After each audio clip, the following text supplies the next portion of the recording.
Hello, I don't know about you, but at the minute I've been going to a fair few parties. It's been quite a busy little season so far. And with parties, I tend to not overly eat too much and then have a few too many drinks, don't really know my limits sometimes.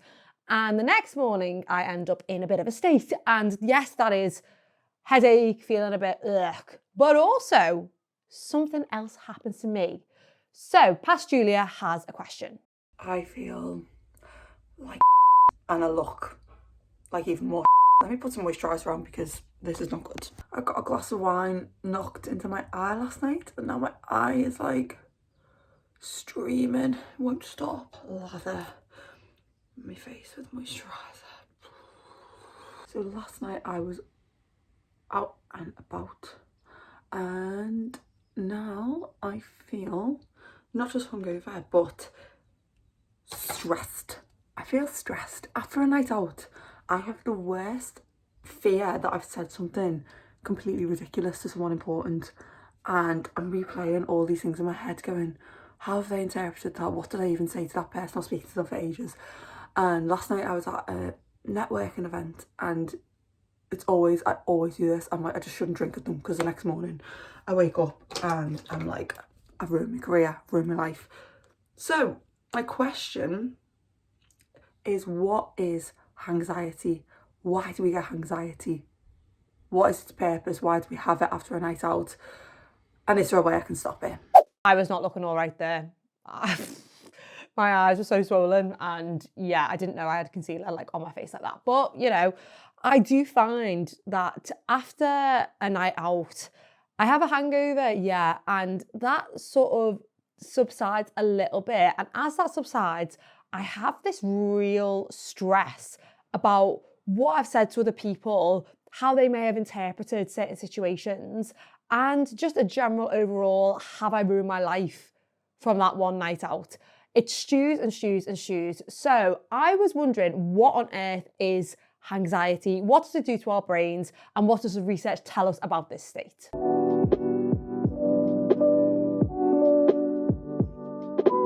First of all, I think it's important to start off with what alcohol actually does to our brain.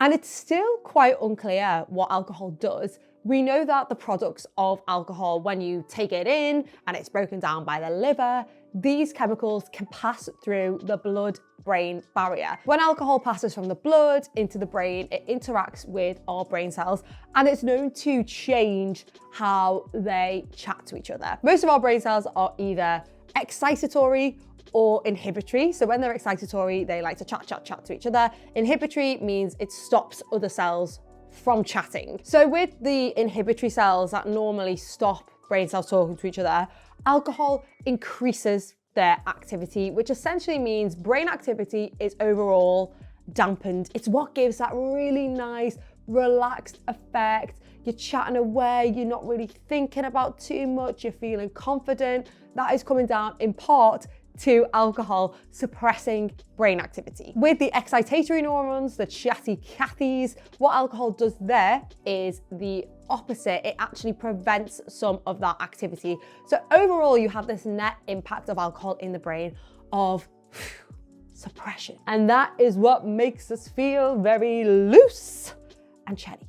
There are so many other interactions of alcohol in the brain as well. It impacts the rewards pathways. We know about this really sadly from addictive disorders. Alcohol also impacts the release of different hormones, and particularly it does impact cortisol, which is involved in our stress response. As well as directly impacting the brain, alcohol also impacts other parts of the body, and one of those is the microbiome in the gut. It can actually deplete the bacteria that are in the gut because alcohol can kill them off. And that can also therefore impact brain activity because there is a big, huge body of literature that shows how the gut and the brain interact with each other in a two-way line of communication. So with alcohol having such a huge impact over our mind and body, how does hangxiety come into play? First of all, it is that inhibitory effect of alcohol, which we know we don't quite act like ourselves. When I wake up in the morning after drinking, I know that I have been Julia extrovert level times 100. I'm so all over the place chatting to everyone. And I know that I am definitely less cautious with what I'm saying, and the formal boundaries that sometimes are there can crumble, and I can be a lot more like about everything. So the first thing I think is with hangxiety is that we know that we haven't been acting like ourselves the night before when we're drinking. And depending on the company that we're with, the way in which we might have acted might have been somewhat not appropriate or somewhat a bit over the top for the situation or the environment. And this can leave us with a sting of maybe embarrassment, maybe regret. We can definitely do things and we think, why did I do that? I've definitely done this before where I've like been up and just started dancing like I thought I was Beyonce at like a work Christmas party. And the next day you just go, oh my God, why did I think that that was the time to do all the single ladies? Bit mortified. The second thing which contributes towards this anxious state after a night of drinking is that the brain and body need to correct the imbalance of activity that alcohol has created. So because alcohol is impacting those inhibitory neurons to be more active, the chemical that is involved in that process is called GABA. And with the excitatory neurons, because their activity is being suppressed, the chemical involved in that process is called glutamate. So as alcohol wears off, the brain almost overcorrects for the different levels of these chemicals. So when you're drinking alcohol, there is more GABA in the brain, causing inhibitory effects, and less glutamate. So then what you end up getting is a reduction of GABA, which means that the inhibitory neurons are less active, and an increase of glutamate. And if you think of the brain state, that's going from a very chilled, relaxed state to a very hyperactive state. That is something that could be fueling anxious thinking because there is a lot of stimulation of brain cells, a lot of chatter in there which fuel our thoughts. So that overcorrection can be what causes anxiety after the alcohol's worn off when you are waking up. Alcohol also impacts our stress hormones. So one of them, for example, is cortisol. It's thought initially when we're drinking, cortisol release is lessened. So we don't feel as stressed. You know, if you have a drink, you might feel like whatever you were stressed about in the day sort of dissipates a little bit, which is why alcohol can be so dangerous. But then what again happens is later on, you can get releases of cortisol, and this is what stimulates the fight or flight response. It can lead to all of the classical signs of fear and anxiety in the body. That could be sweating, heart racing, altered gut motion, and that almost acts as a feedback to the brain as well to say, if the body's in this state, we are nervous, we are anxious, something bad is going on. So that imbalance as well, having a big release of cortisol or having cortisol altered the day after drinking, that could also fuel those anxious thoughts, which are the biggest part of hangxiety. Something else which is a big player in hangxiety is that alcohol causes us to have memory loss.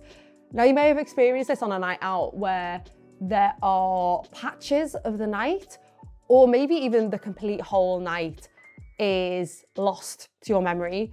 And you could be all of a sudden in a bar and you're like, how did I get here? Like, where was I before? Or you wake up the morning after and you can't quite piece together what's happened.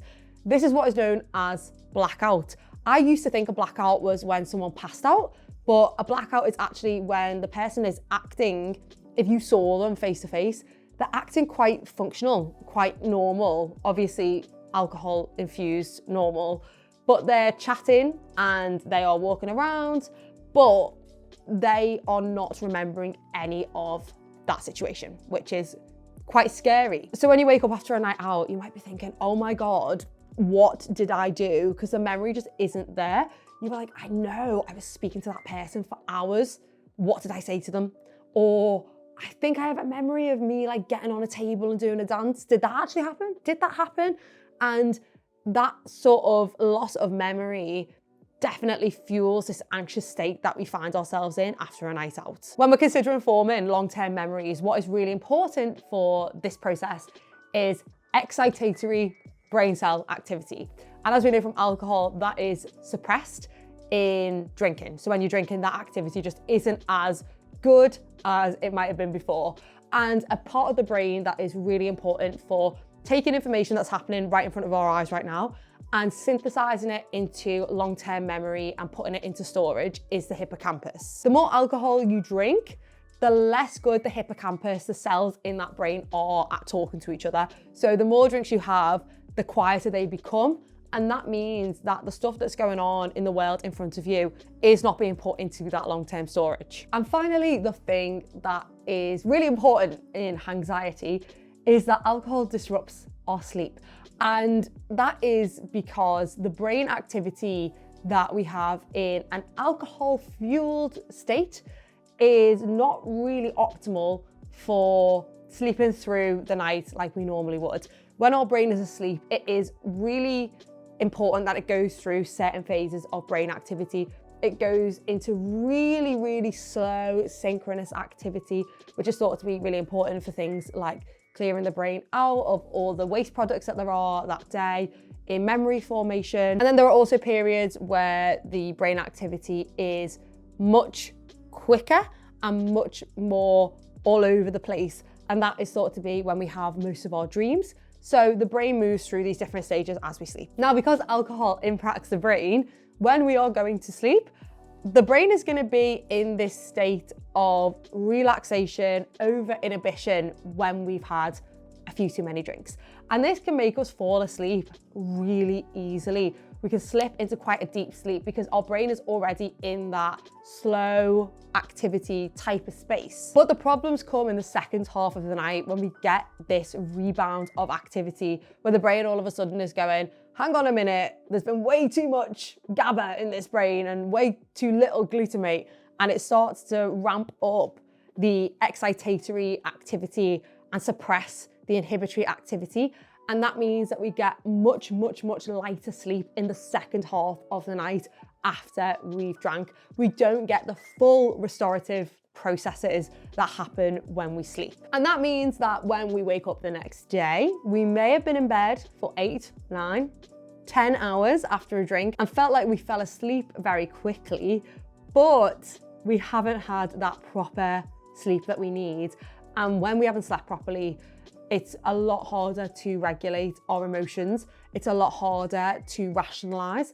And if we're in a state like anxiety, it's much more tricky to get ourselves out of that state. So as a combination, it is the fact that alcohol makes us act like we normally wouldn't act, put together with the imbalances alcohol causes in our brain chemistry and the overcorrection of that, meaning that we are in a brain state which is more likely to be prone to anxiousness than if we hadn't drank.